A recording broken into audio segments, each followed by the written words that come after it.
ટીવાયબીએસસી general home science paper number 4 વિષયનું નામ છે એડોલેશન પીરિયડ અને પીરિયડ આવશે 5. હવે આપણે એ જોવાનું છે કે તરુણોમાં થતા જુદા જુદા પ્રકારના વિકાસો. એમાં આપણે 2 વિકાસ વિશે જોયું, એક શારીરિક વિકાસ અને બીજું ભાવાત્મક અથવા તો સંવેગાત્મક અથવા તો આવેગાત્મક વિકાસ. તેના વિશેની માહિતી પ્રાપ્ત કરેલી હતી.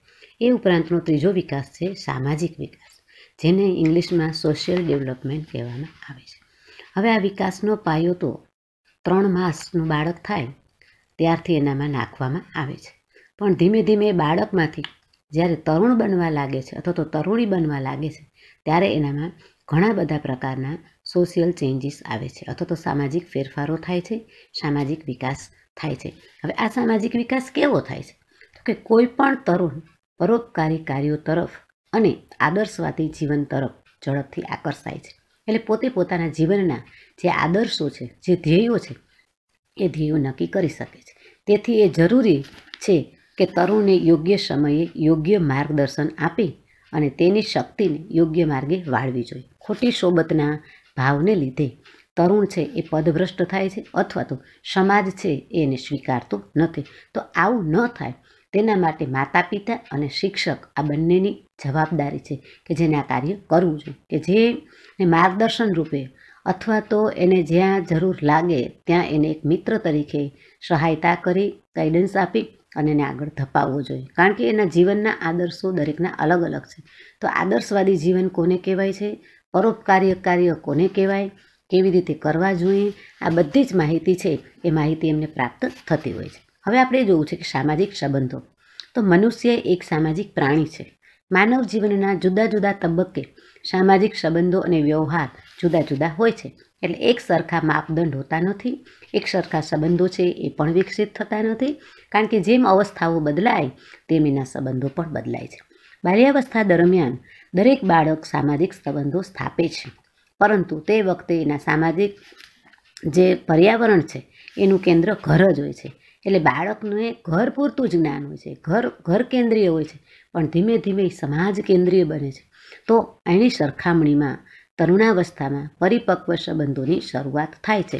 તો એ અવસ્થામાં કેટલાક સંબંધો આકસ્મિક રીતે અચાનક પણ બંધાતા હોય છે. તેમાંના કેટલાક સંબંધો સ્થાયી પણ બની શકે છે અને કેટલાક જે લાગણીઓ છે એના કારણે તરુણાવસ્થામાં સંબંધોની ચડ ઉતર થાય છે. તરુણાવસ્થામાં તરુણો પર સમવયસ્ક જૂથોની અને મા બાપ અથવા તો સમાજ કરતાં વધારે પ્રબળ અસર રહે છે. એના માટે તેણે સારી સોબત રાખવી જોઈએ. એટલે કે ટૂંકમાં સારા મિત્રો બનાવવા જોઈએ. સમવયસ્ક જૂથનું ઘણું બધું મહત્ત્વ છે, કારણ કે જો જૂથ સારું હશે, આદર્શવાદી હશે, સાચી કેડી ઉપર ચાલતું હશે, તો એ પોતાના જે મિત્ર છે, સાથીદાર છે, એને પણ એ ચાલવા તરફ રાહ ચીંધી શકશે. આજે આપણે સમાજમાં જોઈએ છીએ કે ઘણા બધા પ્રકારના બનાવો એવા બને છે કે જે સમાજથી વિકૃત હોય છે અથવા તો સમાજના વિરોધી હોય છે, એનો ભોગ પણ આવા તરુણો બનતા હોય છે. એટલે સમવયસ્ક જૂથોનો પણ ફાળો વધારે છે. એટલે શરૂઆતમાં તો બાળક ઘર કેન્દ્રીય છે, માતા પિતાની સાથે અને અન્ય ઘરના સભ્યો સાથે સંબંધ સ્થાપિત કરતું હોય છે, પણ ધીમે ધીમે એ પરકેન્દ્રીય બને છે, સમાજ કેન્દ્રીય બને છે અને આવા લોકોના સંપર્કમાં આવતો હોય છે. હવે આપણે એ જોવું છે કે માતા પિતા સાથેના સંબંધો કેવા છે.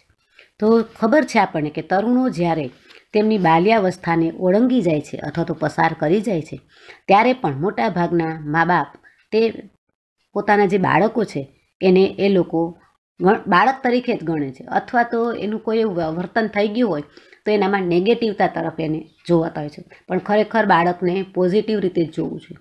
કારણ કે ભૂલ થઈ હોય તો ભૂલને એને સ્વીકારી લેવી જોઈએ અને ભૂલ છે એને સુધારવા માટેના પ્રયત્ન કરવું જોઈએ. ત્યારે બીજી બાજુ તરુણ પોતાની વ્યક્તિગત ઓળખ સ્થાપવાનું અને સ્વાવલંબન પ્રગટ કરવાનું શરૂ કરે છે કે પોતે શું છે. કારણ કે પોતાના માતા પિતા તો આદર્શ છે જ, પણ પોતે શું છે, પોતે શું કરી શકશે, પોતે શું બની શકશે, તે માટેના પ્રયત્નો, તે માટેનું જે ઓળખ છે એ ઓળખ ઊભી કરવાનું છે. એટલે પોતાનું આઈડેન્ટિફિકેશન છે એ બાળક પોતે કરવા ધારતું હોય છે. એટલે સ્વાવલંબન ઉપર વધુને વધુ એ લોકો ભાર આપે છે. એટલે કોઈના ઉપર એ આશ્રિત રહેતા નથી.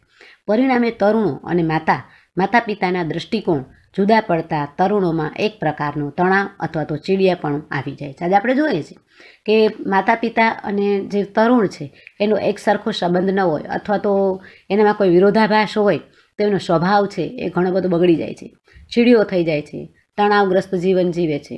એના કોઈ પણ પ્રકારના જે કાર્યો છે એ પોતે કાર્યોમાં નિષ્ક્રિયતા આવતી જાય છે અથવા તો કાર્યો છે એને પોતે સરળતાથી કે સફળતાથી પાર પાડી શકતા નથી અને વિદ્રોહની ભાવના ઊભી થાય છે કે ભાઈ હું અહીંયા દ્રોહિત છું અથવા તો મારો કોઈ દોષ છે અથવા તો આ નહીં કરી શકું, એનામાં એવી હીનતા છે એનો ભાવ કે છે પ્રગટ થાય છે.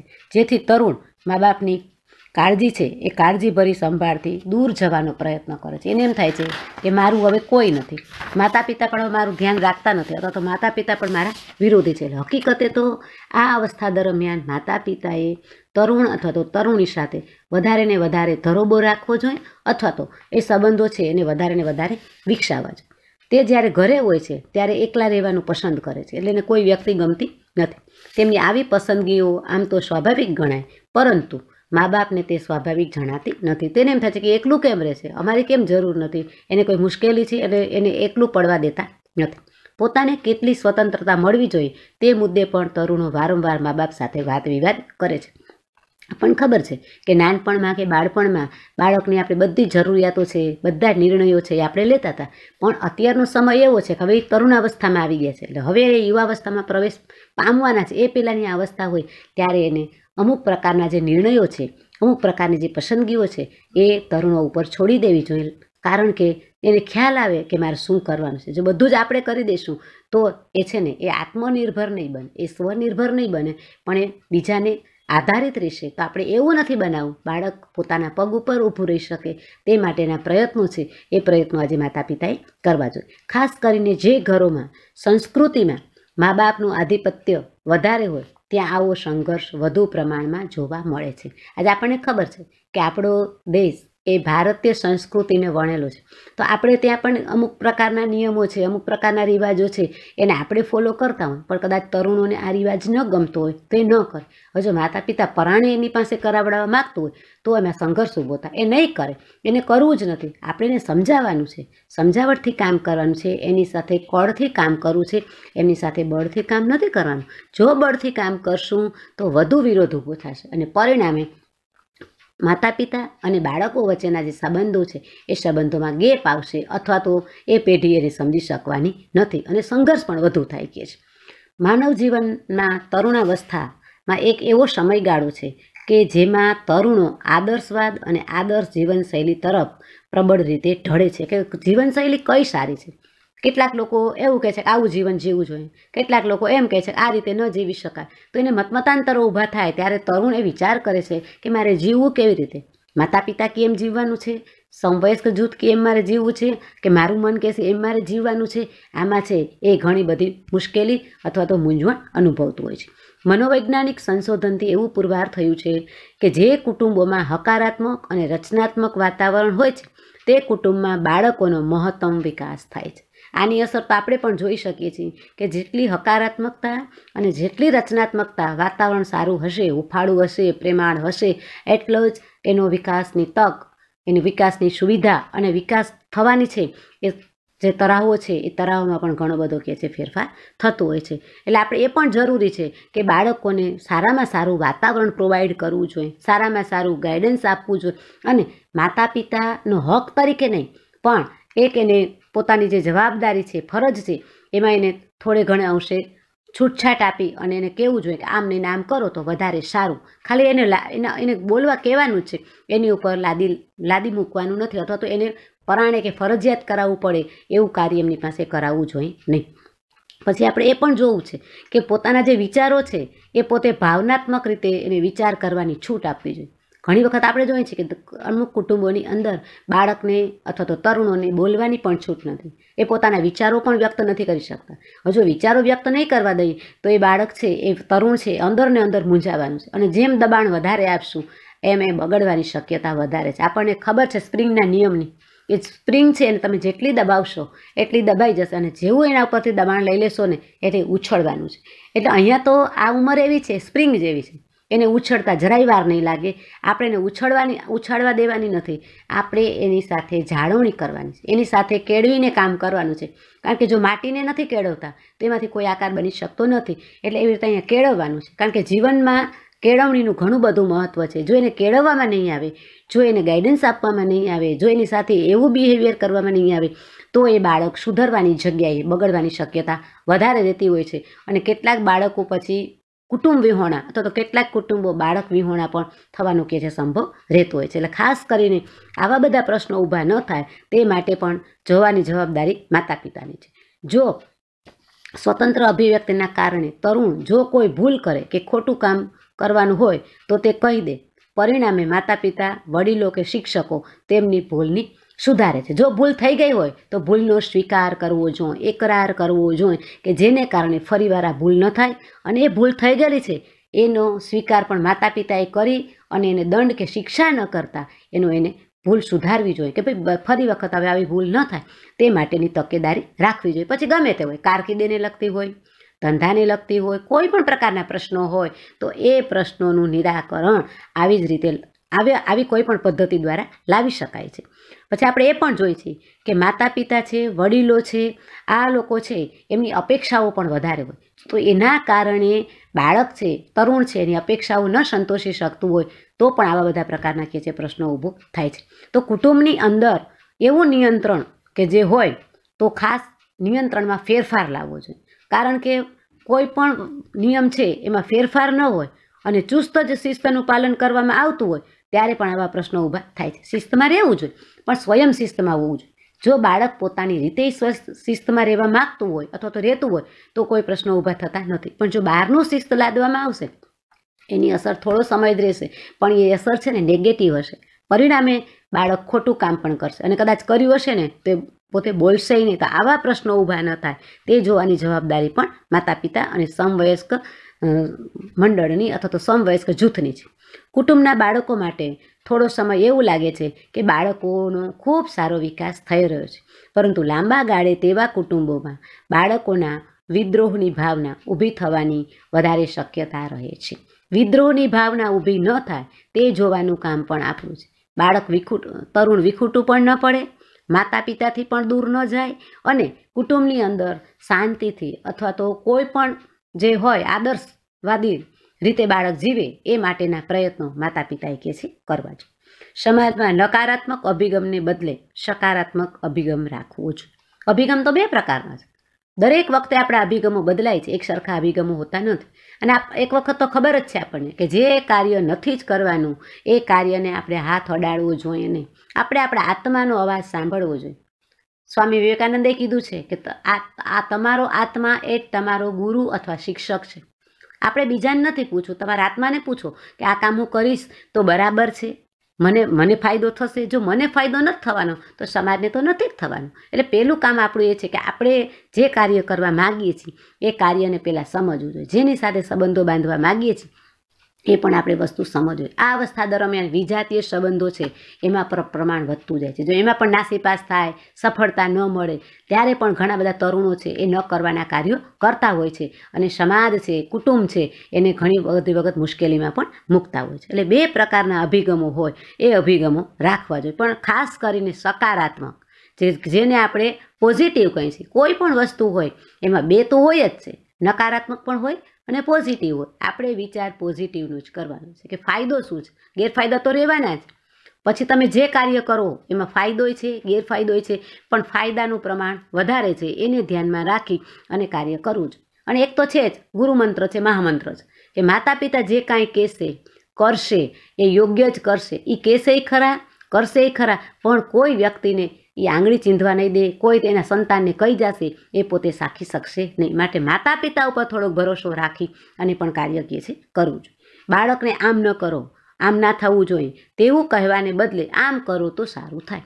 આપણને ખબર છે કે બાળકે સરસ વાંચન નથી કર્યું, પરીક્ષામાં ફેલ થયો, ઓછા માર્ક આવ્યા, તો એને સજા કરવાથી, ખીજાવવાથી, ગુસ્સો કરવાથી કંઈ પરિણામ છે એમાં ફેરફાર નથી થવાનો. હવે જે આવ્યું તે આવ્યું એમ કહેવાનું, જાગ્યા ત્યારથી સવાર, ફરીવાર ધ્યાન રાખો. આવી રીતે આપણે એને છે એ આદેશાત્મક નહીં પણ આપણે એને પ્રેમથી કહેવાનું.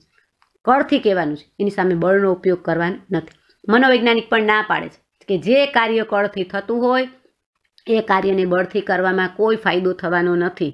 સુધારો તો જ્યારે આવવાનો હશે ત્યારે જ આવશે, પણ કળથી કામ કરો, બળથી કામ કરવાથી એ કાર્ય છે એની સફળતા પ્રાપ્ત થવાની નથી. આટલી સારી બાબતો કરવી જોઈએ એવો અભિગમ રાખવો જોઈએ. કોઈ પણ હોય, પછી સંબંધો હોય, સમવયસ્ક જૂથો સાથેનું કાર્ય હોય, પરીક્ષાનું હોય, કારકિર્દીનું હોય, પણ એમને એમ જ કહેવાનું કે આમ કરો તો સારું, મારું મંતવ્ય આ છે, તને જેમ ઠીક લાગે એમ કર, તને યોગ્ય લાગે એમ કર, તારી ઈચ્છા મુજબ કર.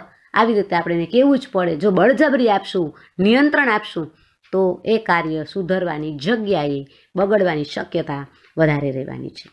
હવે આપણે જોશું કે સમવયસ્કોના જૂથ સાથેના સંબંધ. માતા પિતા સાથેના તો સંબંધો જોયા. હવે આપણે એમ જોવું છે કે જે બાળક પોતાની ઉંમરના લોકો સાથેના સંબંધો પ્રસ્થાપિત કરે છે, તો આ પ્રક્રિયા, આ ક્રિયા, એનો આરંભ તરુણાવસ્થા દરમિયાન આ એક ક્ષમતા છે, એ ક્ષમતા પરિપક્વ બને છે. અને આમાં એ પરિપક્વ બનવા માટેનો એક અગત્યનો માર્ગ એટલે તરુણાવસ્થા છે. તરુણો પોતાની લોકપ્રિયતા વધે એવી પ્રવૃત્તિમાં રચ્યા પચ્યા રહે છે, જેથી તેમની લોકપ્રિયતા વધે. અને આવી પ્રવૃત્તિમાં તેમની કપડાં પહેરવાની ઢબ, નેતૃત્વ શક્તિ અને વિજાતીય વ્યક્તિઓ સાથેના જે સંબંધો છે એનો સમાવેશ થઈ શકે. મોટાભાગના તરુણો તેમના સમવયસ્કો કે મિત્ર વર્તુળમાં અને પરિચિતોનો સમાવેશ થાય છે, તેમની સાથે ગાઢ સંબંધો સ્થાપે છે.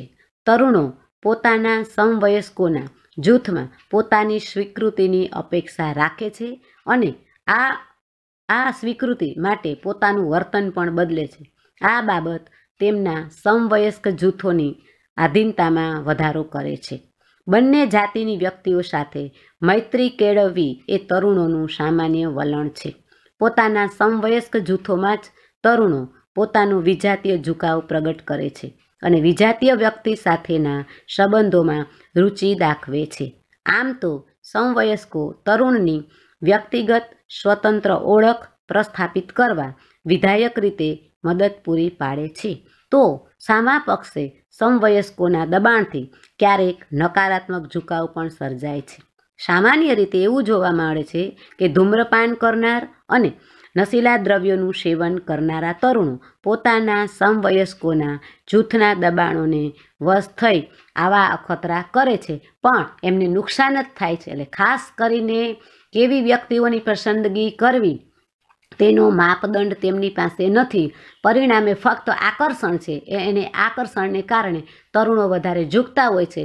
એનું પરિણામ ક્યારેક માઠું પણ આવે છે અને એ પરિણામ એમના કુટુંબોને અને ખાસ કરીને સમાજને પણ ભોગવવું પડતું હોય છે. એટલે સમવયસ્ક જૂથ કેવા છે, એમની સાથે પોતાની ઓળખ, એમની સાથે પોતાની સ્વીકૃતિ, પોતાના કાર્ય કરવાની પદ્ધતિ, આ બધું જ એ આવા ગ્રુપની અંદર શીખે છે. મેં તમને પહેલાંય કહી દીધું કે જો ગ્રુપ સારું હશે તો કોઈ પણ પ્રકારની મુશ્કેલી આવશે નહીં, પણ જો ગ્રુપ નેગેટિવ હશે, દરેક પાસા એના સબળ નહીં હોય, દરેક પાસા એના નબળા હશે, તો એનો વિકાસ થવાને બદલે એ વધુને વધુ પાછળ ધકેલાઈ જાય છે. એટલે સમવયસ્ક જૂથોનો ઘણો બધો રોલ છે. કોઈ પણ તરુણના દરેક પ્રકારના વિકાસની અંદર માતા પિતા એનું પ્રથમ પરિબળ છે, કુટુંબ એનું પરિબળ છે, સાથે સાથે સમવયસ્ક જૂથો છે જેને મિત્રો કહી શકાય. આ મિત્રો એવા હોવા જોઈએ કે જે પોતાનો તો વિકાસ કરે, પણ પોતાની સાથે રહેલા જે મિત્રો છે એમની પણ જો સમસ્યાઓ સમજી અને એમનો જો વિકાસ કરે અથવા તો સમસ્યાઓ હોય એનું સમાધાન કરે, તો જ એ મિત્રતા છે, એ મિત્રતાને સાચા અર્થે આપણે પુરવાર કરી શકીએ. પછીની વાત છે વિજાતીય વ્યક્તિમાં અનુરાગ. તારુણ્ય એ મનોજાતીય પરિપક્વતાનો અનન્ય સમયગાળો છે. જાતીય અનુકૂલન પરિપક્વ થતી વ્યક્તિના સમગ્ર વિકાસનું એક મહત્વનું પાસું છે. આ સમયની અંદર વિજાતીય વ્યક્તિ પરત્વે વધુને વધુ અનુરાગ થાય છે. તરુણાવસ્થા દરમિયાન વિકાસ પામતું દરેક બાળક વિશિષ્ટ જાતીય આવેગ અનુભવે છે. એ એક જૈવિક અને સાહજિક વૃત્તિ છે. વિકાસના આ તબક્કે તરુણો વિજાતીય વ્યક્તિમાં વધુ રુચિ દર્શાવે છે. વિજાતીય વ્યક્તિ સાથે નજીકના સંબંધો સ્થાપવા ઝંખે છે. તરુણો પોતાના જાતીય આવેગો અને તેના પરિણામોથી ઉદ્ભવતા વિજાતીય આકર્ષણ સાથે કામ પાર પાડવામાં ઘણી સમસ્યાઓનો સામનો કરવો પડે છે. તરુણ અને તરુણીઓના ઊંડા આંતરવૈયક્તિક સંબંધોની એક મહત્વની આધારશિલા છે પ્રેમ. જ્યારે તરુણ અને તરુણીઓ એકબીજા સાથે અથવા તો એકબીજા પ્રત્યે આકર્ષણ અનુભવે છે ત્યારે મોટા ભાગના તરુણો એમ જ માને છે કે તેઓ પ્રેમમાં છે. તરુણોની વર્તન તરાહોના અવલોકન પરથી એટલું સ્પષ્ટ નોંધી શકાય છે કે જ્યારે તરુણ તરુણી એકબીજા પ્રત્યે વધારે ખેંચતાણ અથવા તો તીવ્રતા અનુભવતા હોય ત્યારે એ સંબંધોને પ્રેમનું નામ આપી શકાય તેટલો પરિપક્વ હોતો નથી. વિજાતીય વ્યક્તિ સાથે વિધાયક સંબંધો સ્થાપવા અર્થે એ સમજવું જરૂરી છે કે બંને જાતિની વ્યક્તિઓ એકબીજા સાથે સમાનતાની ભાવનાથી વર્તે અને એકમેકને સન્માન આપે. આ ત્યારે શક્ય બને કે જ્યારે તરુણો સામાજિક ધોરણોને અનુવર્તીને પોતાની જાતીય ઈચ્છાઓની અભિવ્યક્તિ કરે અને વિજાતીય વ્યવહાર આચરતી વખતે સામાજિક જે સંહિતા છે એને લક્ષ્યમાં રાખે. સ્વનિયંત્રણ એટલે સ્વયં શિસ્ત અથવા આત્મસંયમ.